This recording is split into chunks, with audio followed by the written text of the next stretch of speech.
Hi there, my name is Janey, this is Leaf, and today we're going to be talking about the story of Medusa.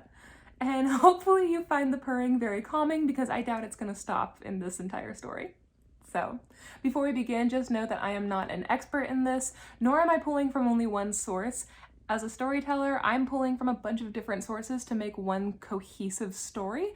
Most of the Medusa parts are from Ovid, who is a Roman poet who was not a big fan of the Greek gods, and as such, a lot of the Greek gods and goddesses, as you'll find out, do not come out of the story looking good. So if you're hoping to find a pro-Athena story, this is not the one for you. And if you're going to be writing a thesis on Medusa, please don't use me as your source. Go out and read the actual source material, because they're fantastic. Ooh, where are you going? And with that, let's get into Medusa. So before we even begin with this, we need to talk about the birth of Athena. Basically, Zeus had just defeated Cronus. Cronus was his father, he had swallowed all of his children, and Zeus was spared, hidden away by his mother, and then when he was older, he tricked his father into eating a big old rock and made him throw up all of his siblings, and then together they defeated their father, and Zeus became king of the gods. Okay, now, afterwards, Zeus went to the oracle, and he basically asked the oracle, like, is there anything big coming up for me? Should I be worried? Should I be looking out for something? And the oracle, who was high as balls off of methane or ethanol or carbon dioxide, whatever you want to say, the oracle basically said, oh, absolutely, you are going to have a son with your wife Metis, your sister wife Metis. And Zeus said, score. I love kids. I'm a big family guy. Everybody knows that. And they said, your son is going to defeat you. And that didn't sit well with Zeus.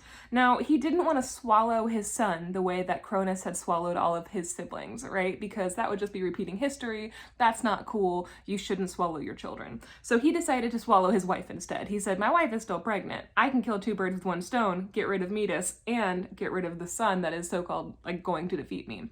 And so he went to Metis and he basically challenged her. He said, hey, you're a pretty powerful goddess, right? And Metis was like, yes. Everyone knows this. I am like the most powerful goddess. And he said, really? So you can transform into anything. Could you transform into, I don't know, off the top of my head, a drop of water? And Metis said, yes, absolutely. That's an easy one. And so he said, prove it. So pregnant Metis transforms herself into a drop of water. And Zeus really quickly slurps it up. And Metis is now swallowed. And Zeus is feeling pretty good about himself. He's like, I did a good job. Now this kid won't come back to kill me. Now I no longer have a wife. Now he can marry Hera. Everything's feeling pretty good.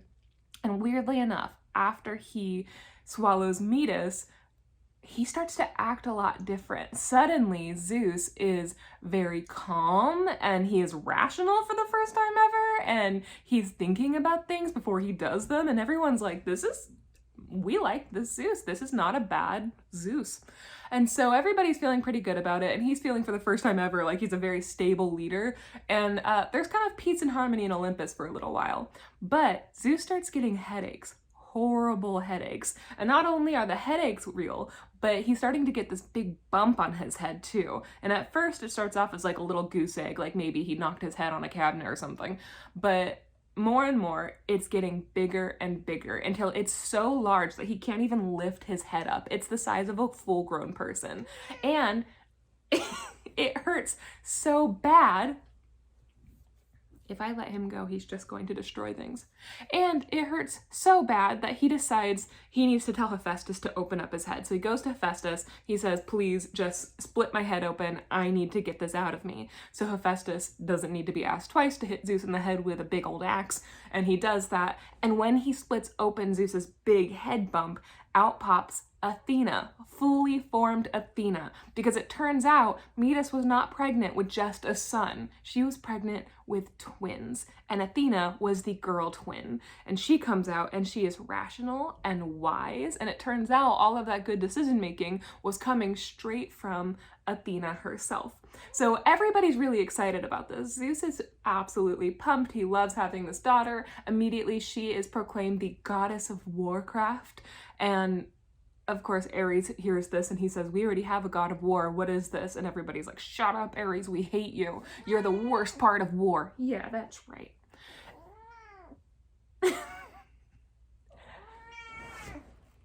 Can we please? With this, everybody hates Ares, everybody loves Athena, and she is sent to go finish her training, and Zeus goes back to being good old Zeus. And so along with being a god, what you want is you want people that are going to worship you and sacrifice to you. And so Athena is told she needs a city. She needs a people that are going to make her their patron. And she absolutely agrees. So she goes down in search of a city, and it turns out there is one that does not yet have a patron god. The problem is this city is being wooed by Poseidon, the sea god, right? This is Athena's uncle. And Poseidon really wants this city. And so they're just about to sign on the dotted line. They're about to sign the NDA and start this very exclusive relationship with him. And Athena swoops down and says, not so fast, drop the pen. We need to talk because I think you can do better than Poseidon. I think you need a wise female girl boss of a leader. And all the people say, basically, tell us more. And so Poseidon and Athena, they're not very happy with each other right now, but Athena says, why don't we put this to a vote? Why don't we both present what we are willing to give the people of this city, and we'll let them decide who is better for them. And Poseidon says, absolutely, there's no contest, it's going to be me. He takes his big trident and he slams it into the ground, and a river bursts out from where he has struck the ground, a saltwater river. And basically Poseidon tells them that if they choose him, this river will always let them know when they are about to be attacked by sea. It's going to give them the best strategic advantage for war at sea. And not only that, but when they are sailing, so Poseidon will make sure they get places safely. He'll send any sea creatures that they need to eat or to lead them to safety. If they want a mermaid, he'll give them a mermaid, right? Like, you guys are lonely, I'm gonna send all of my beautiful fish women. Like, you can have anything you want by sea, I'm the god for you. And so all of the men hear this, all the men who are constantly going to war, and they are stoked. They are like, hey, that sounds great, we're tired of dying at sea. And Athena says, that does sound great, but let me present you my gift. And so what she does is she presents them with an olive tree. The olive tree is not only like good for shade and to look at, but the wood can be used to build houses and to build furniture and toys for children and cooking utensils. The oil can be used for cooking and for delicious salads, but also to burn their lamps and to always have light. The fruit of the tree can be used to make martinis, and all the women are like, holy crap. That's what we want. We want martinis. If there was no olive tree, there would be no Sex in the City, and I fully believe that. So with this, they decided to put it to a vote. All of the men and women that are eligible to vote, they go up and they cast their votes. And all of the men in the city vote for Poseidon. But all of the women in the city vote for Athena. And this is important because there just so happens to be one extra woman than there are men in this city, meaning Athena wins by one vote, and they rename the city Athens. That is the mythological origin story of Athens, which is fascinating. So after this, Athena says, put my temple up there, and she points to where the Acropolis would be, and then she poofs and she leaves. She's very happy she's won this particular battle. Poseidon is pissed, and as you could imagine, he's not like a good loser, and so he begins to send earthquakes and tidal waves, and he's just taking people down the second they hit the sea. He is throwing a tantrum, and the people of Athens are terrified. So eventually they go to the oracle at Delphi and they say, hey, what's up? How can we stop Poseidon from being so angry at us? And the oracle at Delphi, she again is high as balls, and she thinks and she says, Poseidon is mad at the women. Poseidon is so mad because the women betrayed him. So he wants the women punished. And so with this, all of the women in Athens are stripped of their rights to vote. And I assume if I was one of the women of Athens, I would be calling out to Athena like, hey, we made you a goddess. Can you please come and help us? And Athena says, Nothing, because she's already gotten what she wants. So why would she go down to help mortal women? She doesn't care about mortal women. And so all the women lose their rights to vote. Not only this, but now they are basically prisoners in their own home. They're not allowed to leave their homes. When they are children, their fathers try to decide marriages for them. They are moved from their parents' house to their husbands' houses. They have children. Those children are then married off without any consent from them. Or input, and they never see their children again. So this is something that lasts for years and years and years. The women of Athens suffer greatly. But Athena has her city now, so everything's looking up for Athena. So we're going to flash forward a little bit to after the Acropolis has been built. A couple hundred years have gone by, right? And there is a particular priestess of Athena's named Medusa. And Medusa is a beautiful priestess. Side note, this is the Ovid version of the story, okay? That's important again because Ovid doesn't like the gods that much. But this is a fantastic story, so keep listening. Medusa is a beautiful, beautiful goddess, and she desperately wants to serve Athena well. And by doing so, she has basically vowed that she would remain a virgin. Athena is a virgin goddess. It's said that she doesn't have interest in sex because she's always thinking about strategy and warcraft and everything that she can do to help, the gods succeed. She's constantly picking out heroes to help them go on their heroic journeys, and this will, bring back good fortune for her. So Athena is pretty busy, and so are all of her priestesses, so they've all taken vows of chastity and virginity. So Medusa is no different. The problem with Medusa is that she is very, very beautiful, and this does become everybody's problem. Men everywhere talk about how beautiful she is. She's legendary, and they began to say things like, oh, her hair is so gorgeous, it rivals that of Athena.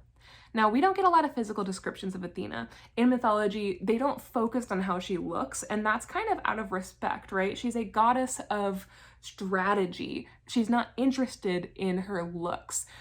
We do have a couple of indicators of what she does look like, though. One is that she has gray eyes, and those gray eyes are thought to be the color of wisdom. So anybody born with gray eyes was thought to be like the most wise and strategic minds of their generations. We also have a lot of descriptions of her hair, very long, beautiful braids, right? So when they started comparing Medusa's hair to Athena's, Medusa's up in Olympus hearing this, and she's pissed. She cannot believe they would dare have the hubris to compare this mortal woman to a goddess. So even though Medusa isn't saying any of this herself, she is serving Athena as best she can. Athena's up in Olympus, and she's getting pissed, and she's biding her time. She wants to get rid of this girl because she's becoming just like a grain of salt underneath her contact. That's a saying, right? I'm pretty sure it is. So another god that has taken an interest in Medusa, unfortunately for her, is Poseidon. Poseidon is still not happy with Athena. He's still not happy with Athens, but he looks up and he sees the most beautiful woman he has ever seen, Medusa, and she is serving Athena. And so in a couple of sources, Medusa does reject Poseidon a couple times. He comes up and tries to woo her, tries to convince her to lay with him, and Medusa says, absolutely not. I don't want any part of this. Now, in the Ovid version, I'm pretty sure Poseidon just kind of shows up one day and attacks her. When he shows up with the intent to sexually assault her, Medusa runs to the temple screaming for Athena's help. She throws herself down at the feet of the statue of Athena, and she holds onto it so tight because she's trying really hard to resist Poseidon. He ends up ripping her off the statue and violating her right there on the temple floor. Now, after this happens, Athena comes down, and we might be thinking that Athena would come down to say, this wasn't your fault, you have no power over the gods, and Poseidon overstepped because he was mad at me, and I am strategic, so I know how people's minds work. However, Medusa, in this particular iteration, is a pick-me. And so what she says is, boys are gonna be boys. You should be better at resisting this. How dare you let yourself be defiled in my temple? And she decides to punish Medusa. And the first thing she does, which is pretty indicative, is she turns her beautiful hair that everyone had been comparing to Athena's own hair, she turned it into poisonous, deadly snakes. And so now Medusa feels her skin start to to stretch back across her bones. Her eyes are bulging out. Her teeth are suddenly starting to protrude from that like stretched skin. So she has this horrific grin. Her skin's all gray. And she's screaming. It's painful. And so people start to run to her aid. And something else that happens to her is every time a man comes to try to help her, when he sees her face, he screams and he turns into stone.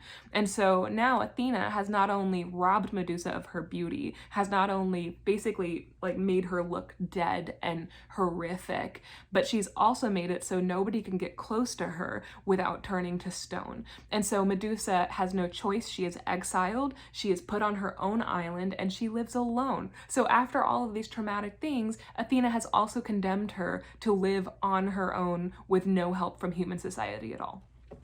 Okay. This isn't the end of Medusa's story, unfortunately. I kind of wish it was, but it just gets worse and worse from here. So now we're going to go to Argos, and we're going to visit a princess named Danae. Her father is King Acrisios, and she's an only child. And King Acrisios is getting a little worried because he hasn't had any more children, and he's worried that he won't have an heir. What if there isn't a male heir to take over the kingdom? What's gonna happen? So King Acrisios goes to the oracle and he asks her, will I have a male heir? And the oracle has some more methane and she says, yes, you will have a male heir. Your daughter Danae is going to have a son, so you're going to have a grandchild. And King Acrisios is really pumped about this. He's like, oh, hell yeah. So I don't have to worry. And he starts to leave, and the oracle says, are you new here? Of course, that's not where this ends. This kid is going to be responsible for your death. You are going to get murdered by your own grandchild. And King Acrisios is horrified by this. He's like, what's the point of having an heir if it's gonna kill me? But he can't just kill his daughter, right? He thinks that'll probably like not bode well. People might turn against him if he just like kills his daughter for no reason. And so he decides to take Danae, his beautiful daughter, and he puts her in a tower. And the tower has no windows. It only has one door. That's how they put her in. They block it all up.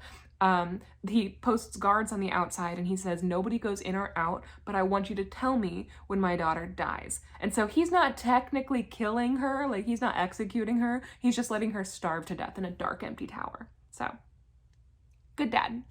So later on, he waits a couple days. He doesn't hear any word. He waits a couple weeks, a couple months, and he's like suspicious. He's like, excuse me. When's my daughter gonna die? It's been a while. So he goes to his guards and he says, have you guys been sneaking in there and feeding her? And the guards say, absolutely not, my lord. The door is still blocked up. There's no way anybody can get in or out, but we still hear her moving around in there. She's still alive. And so King Acrisios opens the door for the first time in months and months. And when he breaks down the door, he finds his daughter Danae in there, and she is rocking a healthy, happy baby boy. And she has named that baby boy Perseus. So the king is livid. He's like, tell me how this happened. Why do you have a child? And basically what did happen was as soon as he put this beautiful princess in this tower and said nobody's allowed in or out, Zeus got word of this and he said, a girl in a tower that nobody's allowed to touch? Sign me up, say less. And he goes down and he starts to circle the tower. And he realizes, what a challenge. There's no door, there are no windows, nobody can get in there. But he has to, because now he's like, there's a girl in there. This is my thing. And so he turns himself into gold dust. And he slides in through the cracks in the floor. And he sprinkles himself all over Danae. She is like none the wiser, like, what's happening? What's this glitter? And then he leaves. And Danae is now pregnant. So Zeus is feeling pretty good about himself about this. He's like, I'm gonna have a new baby, and also I got laid, which no you didn't. No you didn't. So Danae tells her father all of this, and Acrisios is like, oh crap, I can't just kill this kid now, even though this kid is gonna kill me, because if I am responsible for this kid's death, Zeus would be mad at me, and he's the king of the gods. And so he racks his brain, and finally he says, oh, I know. I'll just not kill them, but I'll let them go to their deaths. So he puts the baby and Danae in a little boat and he pushes them out into the sea and they drift farther and farther away. They have no rows, and he says basically like, king of the year. Now nobody's gonna kill me, and I didn't technically kill my daughter and my grandson. And he leaves expecting this to be the end of it. Poseidon, of course, sees this little boat floating along the river or along the ocean, and Zeus tells him like, hey, my kid's on there, can you get them somewhere safe? And Poseidon's like, no problem, brother, I gotcha. And he pushes the boat to a little island. So Danae and Perseus take refuge on the island of Seriphos, and he grows up and he is taken care of. He has, they're officially seeking asylum. And eventually, when Perseus is a little older, King Polydectes decides that he wanted to take the beautiful Danae as his wife. So she's an, exiled princess, and also she is laying with Zeus. So this is like a really good match for him, he thinks. The problem is that Polydectes can't really get near Danae because Perseus hates him. He's like, you cannot marry my mom. I'm the little man of the house, and my mom, I say no boyfriends for my mom. And so Polydectes is getting really, really mad at him. And so eventually he decides to hatch a plan. He tells everybody in the kingdom, hey, it's my birthday. And you know how you guys get me like really nice presents every year? I want something different this year. And of course everyone is like, oh my God, you want us to like donate something to charity in your name? That's so nice of you. And Polydectes is like, ew, for the poor? No, gross. I don't want that. If you do that, you will literally be executed. What I want is for you to get me a super expensive gift. These gifts this year have a price point. If you can't get me the most expensive gift, then you're gonna be exiled. And he feels pretty smart because Perseus is a teenager who has no money of his own. And so there's no way he's going to be able to get this expensive gift. And so Polydectes is like, once I get rid of Perseus, I'm going to be able to marry his mom, which is like a huge burn and a hilarious burn. And so Perseus thinks and thinks, and he realizes he's heard stories of a Gorgon with a head that will turn men to stone if they look at it. And all of these hundreds of men have already gone to their deaths trying to execute this Gorgon. And Perseus thinks to himself and he says, I'm a son of Zeus. I bet I could get this Gorgon's head. And the rumor is that the head, even after it's been cut off of the Gorgon's body, the head will still be used as a weapon because it's still really dangerous. People still cannot look into the face because they'll turn into stone. And so Perseus goes to King Polydectes and he says, hey, I don't have money to get the present that you wanted. And Polydectes is like, okay, well, see you later. It sucks to suck. And Perseus is like, but I do have a plan. I want to get you the head of Medusa. And everybody stops and they whisper like, oh my God, he says Medusa. And eventually Polydectes is like, this seems like a win-win for me because not only is this impossible, this will kill Perseus and I'll be able to marry his mom while he's gone. But if he does, by some miracle, get the head of Medusa, then I'll have the head of Medusa, the most powerful weapon on Earth. Win-win. So he says, absolutely, here's your boat, see you later, kid. And Perseus sails out to the middle of the ocean. And once he's in the middle of the ocean, Perseus realizes he's made a mistake because he doesn't know where Medusa is. And not only that, he also has no idea how to defeat Medusa. Hundreds of men have already died, and now he's like, oh, I made a mistake. And even if he does manage to do this, he's going to be gone for so long that King Polydectes is probably going to marry his mom while he's gone. And so now Perseus is like feeling pretty silly. He's sitting in this boat, he's freaking out, he's rowing to nowhere, and then all of a sudden his boat dips and he looks and he realizes somebody else has landed in the boat. And that somebody else is Hermes, the god we all know and love. And Hermes has landed in the boat to basically make fun of Perseus mercilessly. And so Hermes is like, hey bud, I heard you're gonna go kill Medusa. Real quick, where do you think she is? How are you gonna kill her? Like, what's your plan? Have you ever fought anyone at all? Do you know how to row a boat? Because you seem to be going in circles. And so as he's completely ripping on Perseus, Perseus is getting kind of annoyed and he's like, did you literally just come here to make fun of me? Like, is that what's happening? And Hermes eventually is like, no, Zeus sent me. He wants me to help you out because you look like an idiot and it's embarrassing him. And so he takes off his winged shoes and he says, here, put these on your feet. Good thing we're the same size. And you're gonna fly to the island of the Grey Sisters. And Perseus is like, the Grey Sisters, who are they? I'm gonna tell you who they are. Perseus needs some context and so do we.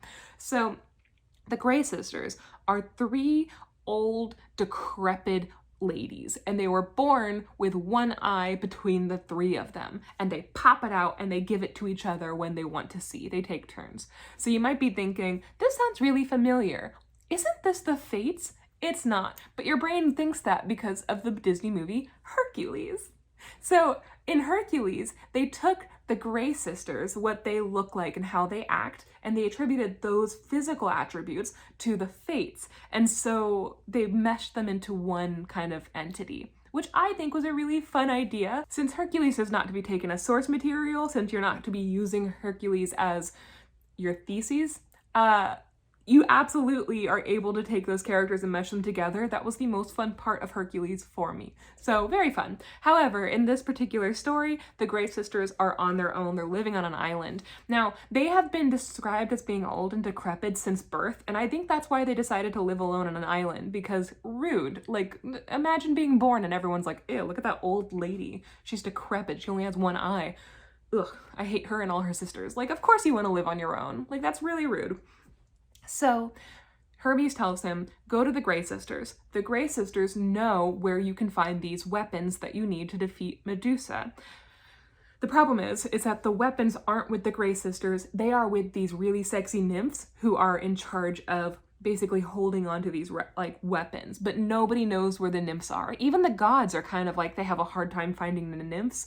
The only one that has the information are the Grey sisters, but the Grey sisters are very cranky because everyone calls them old and decrepit all the time, so they're not really like interested in giving information freely. So Hermes says, your first challenge is going to be get the Grey sisters to talk. So take my shoes, fly there faster than a speeding bullet, and good luck getting that information. So Perseus puts on the shoes and he soars through the air, and eventually he makes it to the island of the Grey sisters. And when he lands, he sees them, these three old ladies, and they're popping out their one eyeball and they're handing it to each other and they're kind of chatting. And this is about the time where I would expect, if I were to write the story, this is a sidebar, if it was me, I would say that teenage Perseus realizes, oh, their lawn needs to be mowed, and they have a lot of leaves everywhere, and look at their gutters, they are terrible. And so he'd walk up and say, hello, ma'ams, I am here to help you out. Can I mow your lawn for you? Can I take out the trash? Can I clean out your gutters? And they'd be like, what a nice young boy. And after he helps them, they would feed him cookies, and they'd say, what else can we give you? And he'd be like, well, I'm looking for the tools to kill Medusa. And they'd say, oh, go find the nymphs. And this is how you get on old ladies' good sides, right? So, none of this, Perseus does none of this. Instead, he walks right up like the entitled little asshole that he is, and he grabs the eye and he steps back. So now he's holding the eyeball in his hand, and all of the Grey sisters start to panic because now they're all blind and they're like, where are we? And they're running around and they're hitting each other and they're just having the worst time. And eventually Perseus says, I have your eyes, you old grandmas, and if you don't tell me where the nymphs are, I am going to smash it. And they're probably all like, this little, like, we would have told you if you had just been nice. Nobody's ever nice to us. And so Perseus makes his stand. He decides to go the absolute route, and the Grey sisters eventually tell him where the nymphs are. And Perseus now has to leave. Now, this is where Perseus loses me. He then takes the eye, and instead of handing it back to them and saying, thank you so much for the information, sorry it got ugly back there, I am a good boy and I do hope you have a good rest of your day. Instead of that, he takes their eye and he throws it in the sand before he walks away. So now they're having to feel for their eyeball, and it's in coarse sand. That's damaging. That could damage their cornea. And you know what? Perseus is the Worsteus.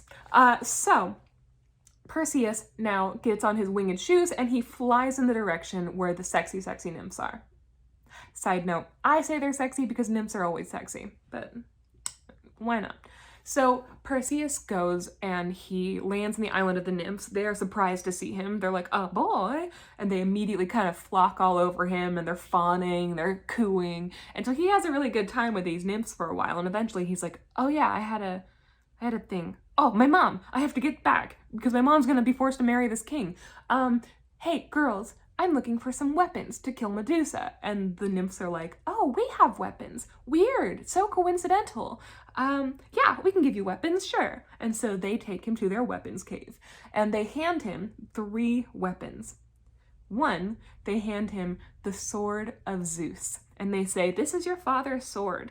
It can basically cut through anything. It's very powerful. And since Zeus is your daddy, this basically belongs to you already. So here you go. And he's really stoked. He's like, this is a badass sword. And he goes, well, what else? And they say, also, here's the shield of Athena. Athena made the monster, and so the shield is going to help you kill it. And they hand him this beautiful shield that is so well polished, Perseus can see his own reflections clearly in the shield. And he's like, wow, this is beautiful. So the shield's gonna help me fend off Medusa. The sword is gonna help me cut off her head. And they look around and they say, also, the helmet of Hades. And so everyone's like, wow, so dark, so epic. And he puts on his helmet and he's like, what does the helmet do? And they're like, it protects your head. And he's like, oh, is Medusa gonna attack me with a sword? And they're like, no, she's a lady, but you have a helmet now. And he's like, what does it do? And they're like, nothing. That's just another side note. In some versions, the helmet of Hades like makes you invisible or something, but I'm a much more of a fan of the fact that it doesn't do anything. It's just a helmet. Anyway, again, don't use me as your thesis. So he then takes these 3 weapons and he kisses all the nymphs on the little lips, and then he flies off because now he has to go slay Medusa. He gets to Medusa's island. He crawls up the side of the cliff face and he peeks his head over the rocks and he sees her house. But in front of her house, there is an army of stone corpses. She has a stone corpse army, which is metal as That being said, this isn't her fault. She wasn't like wanting a stone corpse army. This just happened every time a man was like, Medusa, I'm here to slay you. She'd look out her window like, what? And then they would turn to stone. So Perseus is now holding his shield, wearing his helmet, holding a sword, and he's creeping through this stone corpse garden, and he's freaking himself out because he's like, oh, I didn't plan. I have all these weapons, but I didn't make a plan. If I look at her, I'm gonna die, but I can't like chop off her head without seeing her. What am I gonna do? And then he looks at his own reflection in Athena's shield and he starts to sing reflections from Mulan. Who is that girl I see? He doesn't do that. So he stares at himself for a while, having this internal like conflict.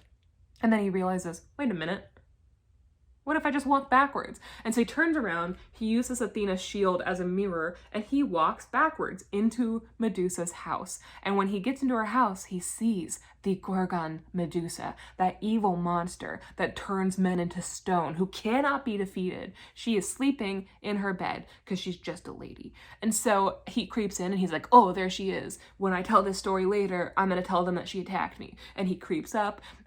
He's like, you know, holding onto the shield and the sword. And as he gets a little closer, he steps on a squeaky floorboard and Medusa's like, hello? Is somebody there? And he turns around and he says, hiya! And he takes his sword and he chops off her head. So heroic Perseus just murdered Medusa. And that's the end of our girl. Not the end of the story though.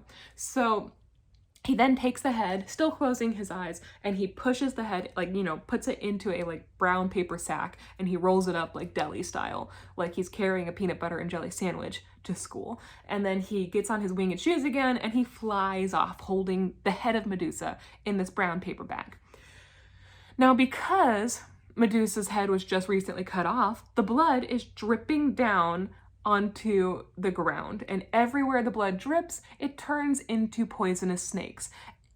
And when I tell you the way people talk about this story and the way it was written, they're basically like, and that bitch Medusa, then her blood turns into snakes. Thanks a lot, Medusa. And I'm like, how are we still blaming the victim here? She is now just a head. She has no control over where her blood goes. Anyway, so still the monster in all of these stories. He flies across Greece, dropping blood and like poisonous snakes everywhere, and we're like, this clearly isn't Perseus's fault. Let's blame Medusa.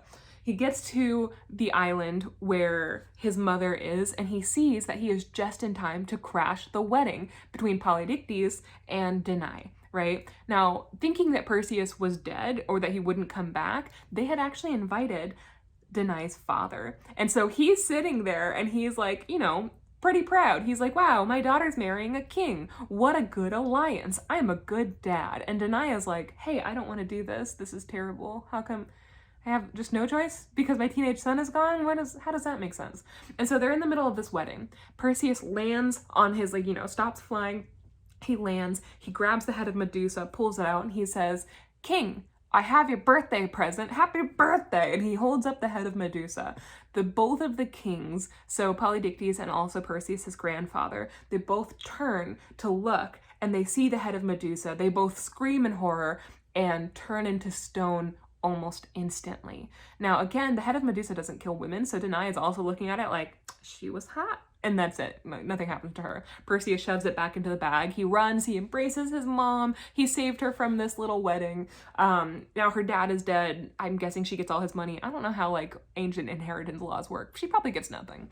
But he has saved the day.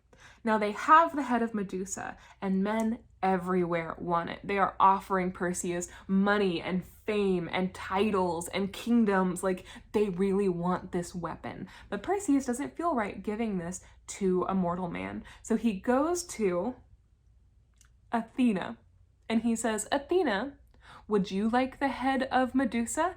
And Athena says, I do deserve this. Yes, I would absolutely love this. So Athena gets the head of Medusa and she puts it on her aegis, on her shield. And everywhere she goes, she wears it to battle, and she has this beautiful weapon now that can, like, turn men into stone. And this becomes like a symbol of Athena. And so in the end, the happily ever afters go to Medusa's murderers and the person who cursed Medusa in the first place. Not exactly a wonderful, heartwarming story, but there are other versions. So as I mentioned, that particular story, a lot of that was taken from Ovid, who wrote it way later. He was a Roman poet who heard all of the Greek stories and adapted them to make his own fan fiction, which is pretty fun. However, in the original Greek versions, and by original I mean the first, like, writings we have, because the original Greek stories were all, like, oral stories told around campfires or in houses. So with that, the first writings we have of Medusa, she's actually one of 3 Gorgon sisters. She was considered, like, she was usually described as like a winged monster. She has snakes for hair. She flies around. She's a terror. And unlike her Gorgon sisters, Medusa is the only one that is mortal. This doesn't mean she was human. This means she's the only one that can be killed. And so when Perseus comes and cuts off her head, he then gives the head to Athena. Her blood drips down and it, like, makes all the snakes. Athena puts it on her aegis. But this definitely doesn't have any of the whole Athena was the villain who made a monster who then had to be slayed. In this original Greek story, Medusa was already a monster, and so it makes Perseus much more heroic and gives us a little bit of distance from the human elements. A really great version if you don't want to think Athena is a villain. However, not an interesting story in my head, so I usually don't tell that version. And then, of course, there is the more recent Tumblr version of the story of Medusa, and this one I do think is a beautiful retelling. So in the Tumblr version, which I believe came around in, like, the 2010s or somewhere very close to there, in this version, Medusa was actually given a gift from Athena. And so the theory that was put forth was that because the head of Medusa only turned men into stone, this meant that Medusa could interact with women, because the only thing she would have really feared after being attacked by Poseidon would have been men. And so with this, Medusa had a form of protection. She was able to protect herself against that she feared the most. And when she was exiled, she was actually kind of like able to go be by herself and heal and be protected from the men who were coming to attack her. So that's a much better version of Athena. She is a hero and a champion of women in this story. Clearly she can't take on Poseidon, but she can give Medusa some relief. Now, another part to this story is that Medusa's head was then used as a symbol for women everywhere. They said that in ancient Greece, they would take the head of Medusa, like a little sculpture, and they'd place it above the doorway. And if you saw it, you knew this is a safe space for women.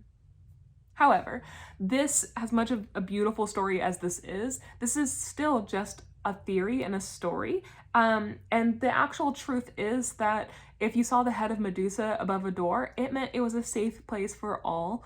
It was a symbol of safety, but it wasn't particularly for women. And there's actually no context to back up the fact that Athena was giving Medusa a gift. All of the writings say that Medusa was being punished by Athena. However, does that mean that you can't believe this theory? Absolutely not, because these myths last because they are able to be adapted to fit today's context. And if you feel empowered by the idea of Medusa being given a gift of being a badass who can take down men after being assaulted, and Athena being a champion of women, take that and run with it. You are allowed to feel empowered by anything that you want to feel empowered by. So I particularly love that version, but again, historically, and if you read all the source material, it is a Tumblr theory that doesn't hold up if you're wanting to write a thesis, but it's a wonderful way to adapt this horrific story. And of course, there are other versions out there, so if you have a favorite version of Medusa, if you really like a particular version, please comment below. Let me know if you want to have any other stories, because there are so many amazing ones out there that I would love to cover. And of course, like and subscribe and do all that fun things. When I hit 1,000 subscribers on YouTube, I can go live. And when I can go live, that means that I can do live storytellings like I do on TikTok every Monday. There'll be an extra one outed on probably Wednesday nights. And yeah, we'll be able to watch those together. So let's do that. And if you would like your very own Medusa mug, I designed these cups with a company called Stoke, who are amazing, and Medusa is featured prominently on the cups. They're going to be rolling these out on International Women's Day, so next Monday on March 7th, you're going to be able to get your very own travel mug. Now, this particular mug is a shatterproof ceramic mug. On the inside, it's all ceramic. On the outside, it's all steel. It does an amazing job keeping your temperatures regulated in your cups. And also, part of the proceeds are going to be donated to UN Women. So, an amazing company, an amazing cup. I can't recommend them enough. Mark your calendars. We also, on this particular cup, have Medusa, Nemesis. You can tell by her scales, the narcissus flowers, the sword. We have Athena feathers, for those who just love a goddess of wisdom and want to only focus on the good. We have moths, those symbolize Persephone and Hecate and the psychopomps of the underworld. And we have Aphrodite. So some of the best female figures in Greek mythology and some of the worst, all on this little cup here. So y'all have a wonderful day.